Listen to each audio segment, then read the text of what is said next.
Okay, so learning to drive, it's this huge rite of passage, right? But if you're doing it in a city like Vancouver, it can feel a lot less like freedom and a lot more like you're preparing for battle. Today, we're going to dive into a report that really digs into how you pick the right driving school, not just to pass your test, but to actually survive on some of the toughest roads in Canada.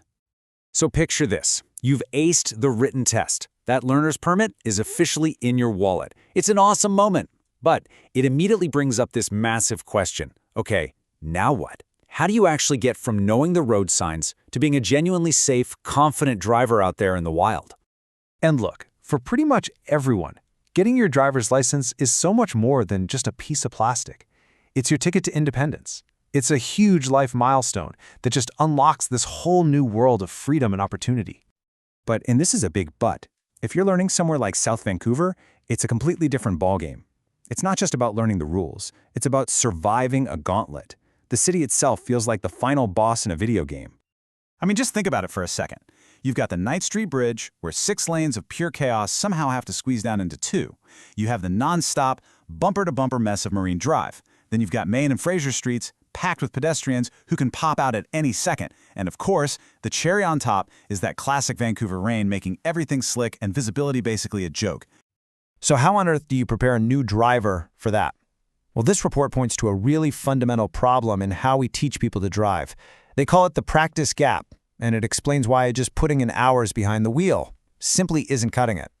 So what is it? Put simply, the practice gap is the huge difference between the hours you think you need to practice and the hours you actually need to develop the skills to avoid a crash when things get real. And check this out. This chart really just lays the problem bare. In a place like New South Wales, Australia, they make you log 120 supervised hours. In Ontario, they recommend 50. And in British Columbia, 0. A big fat 0. There's no minimum hourly requirement, and that is what creates this massive, frankly dangerous gap. And this isn't just some abstract idea. The numbers are incredibly stark. The report shows a 46% drop in crashes for teens who get over 100 hours of practice compared to those who just do 50. That's almost cutting the risk in half. That is a massive, life-changing difference. Okay, so if the system itself has this huge gap, what's the fix? Well, the report argues we need a whole new way of thinking. We need to completely shift the goalposts, away from just passing the road test and towards building skills for a lifetime of safe driving. And here's the core difference laid out right here. On one side, you've got the standard approach. It's all about passing the test. It's reactive, teaching you the basic mechanics of the car. But on the other side, you have a collision avoidance focus. This is proactive. It's about building the mental habits to see and dodge trouble before it even happens. And we're talking about specific, life-saving skills here. Things like training your eyes to scan 12 to 15 seconds down the road, not just staring at the bumper in front of you. Or learning how to maintain a zone of safety, a bubble around your car. And maybe most importantly, drilling emergency moves like how to avoid a rear-end collision or what to do if your wheels slip off onto a gravel shoulder. These are real-world skills, not just stuff for the test. The report actually put this to the test with an independent assessment, scoring schools on quality, and the results are pretty telling. Young Drivers of Canada, with its collision-avoidance program, scored a really impressive 87 out of 100. The average for other schools in the area? Just 64. That 23-point difference, well, it says a lot about the quality of education you're getting.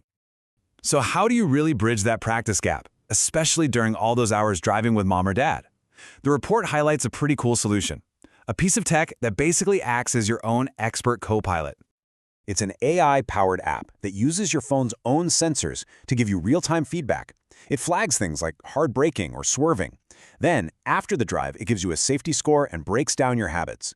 It even has checklists for tricky maneuvers and automatically logs all your hours, routes, and even the weather. It turns just driving around into focused, deliberate practice. You know, beyond all the tech, there's a huge human benefit here. I mean, anyone who has ever tried to teach a teenager to drive knows how stressful that can be. This quote from the report just nails it. The app becomes this neutral third party, turning those tense arguments into productive chats based on actual data.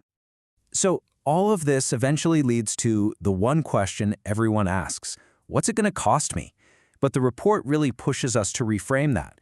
The question isn't about price, it's about the value you place on lifelong safety.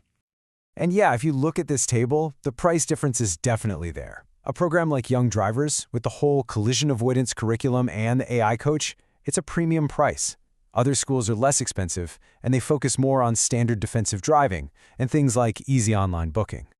But right after you see that price tag, you have to look at this number, 26%.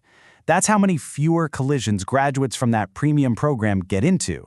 So that higher price is directly connected to a real, measurable, life-saving result. So as we start to wrap this up, it all comes down to a choice, doesn't it? How do you weigh all this? The report leaves us with one final, very powerful piece of perspective to think about. $1.6 million. According to the analysis, that is the average societal cost of a single severe car crash. Now, when you see a number like that couple of $1,000s for premium driver training, well, it starts to look very, very different, doesn't it? And that really brings us to the final question, the one that every new driver and every parent has to answer for themselves. What's the better investment in the long run? Just passing a test or actually preventing a collision?